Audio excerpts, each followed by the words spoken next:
Hi everyone, today in this video I am going to share about resistance and alignment. Resistance और alignment क्या होता है और किसी भी डिज़ायर को मैनिफेस्ट करने के लिए रेजिस्टेंस और अलाइनमेंट किस तरीके से एक मेजर रोल प्ले करता है।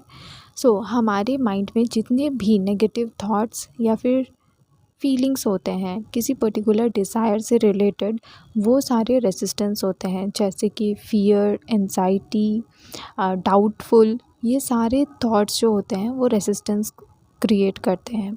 ऑन द अपोजिट हैंड, आपकी जो भी डिज़ायर है उससे रिलेटेड आपके जितने पॉजिटिव थॉट्स हैं, जैसे कि होपफुल होना, उस चीज़ को मैं डिज़र्व करती हूँ, इस टाइप के जितने भी पॉजिटिव थॉट्स होते हैं वो सारे अलाइनमेंट होते हैं और वो थॉट्स आपके माइंड में अलाइनमेंट क्रिएट करते हैं।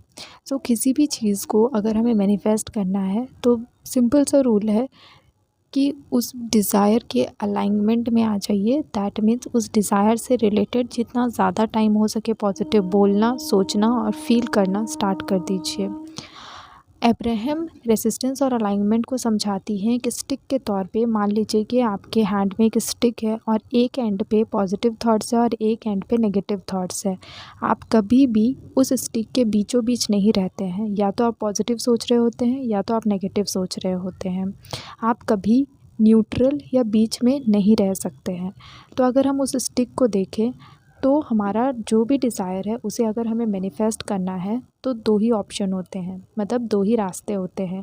पहला रास्ता कि उस डिज़ायर से रिलेटेड आप अलाइनमेंट क्रिएट करना शुरू कर दीजिए, पॉजिटिव सोच करके, पॉजिटिव बोल करके, पॉजिटिव विजुअलाइज करके या कोई भी टेक्निक यूज़ करके आप उस डिज़ायर के पॉजिटिव चीज़ों को सोचना बोलना स्टार्ट कर दीजिए। दैट मीन्स अलाइनमेंट क्रिएट करना स्टार्ट कर दीजिए, तो आप वो डिज़ायर मैनिफेस्ट कर लेंगे। ऑन द अदर हैंड, इसका और एक रास्ता ये है कि आप जो भी आपकी डिज़ायर है उससे रिलेटेड जो आपके नेगेटिव थॉट्स हैं, रेजिस्टेंस है, जब आप उसको क्लियर करना स्टार्ट करते हो तो आप ऑटोमेटिकली अलाइनमेंट क्रिएट कर लेते हो। मैनिफेस्ट करने का दो ही तरीका है, या तो आप अलाइनमेंट क्रिएट कीजिए या तो आप रेजिस्टेंस को रिमूव करना स्टार्ट कीजिए।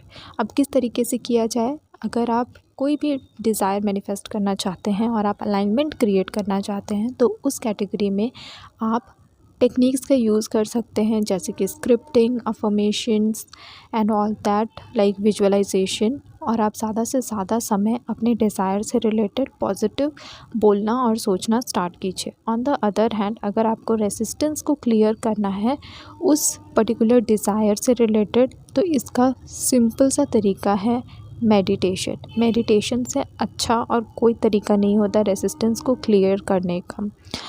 रेजिस्टेंस को क्लियर करने का दो ही तरीका होता है, या तो आप अलाइनमेंट क्रिएट करना स्टार्ट कर दीजिए या तो आप मेडिटेशन करना स्टार्ट कर दीजिए। क्योंकि जब आप मेडिटेट करते हो तब आप कहीं ना कहीं कुछ टाइम के लिए एक न्यूट्रल पोजीशन पे चले जाते हो, जहाँ पर कि आपके थॉट्स बहुत कम हो जाते हैं, आपके थॉट्स का जो फ्लो है वो बहुत कम हो जाता है और रेजिस्टेंस धीरे धीरे रिमूव होने लगता है।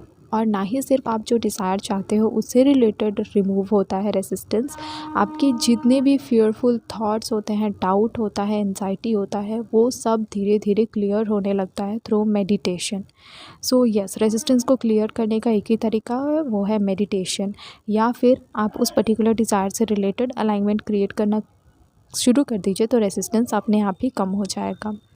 आई होप ये वीडियो आपको क्लियर की होगी कि रेजिस्टेंस और अलाइनमेंट क्या होता है और ये किस तरीके से हमारी लाइफ में हमारे जो भी डिज़ायर होता है उसको मैनिफेस्ट करता है इसकी हेल्प से। I will see you in my next video. Till then take care and bye bye.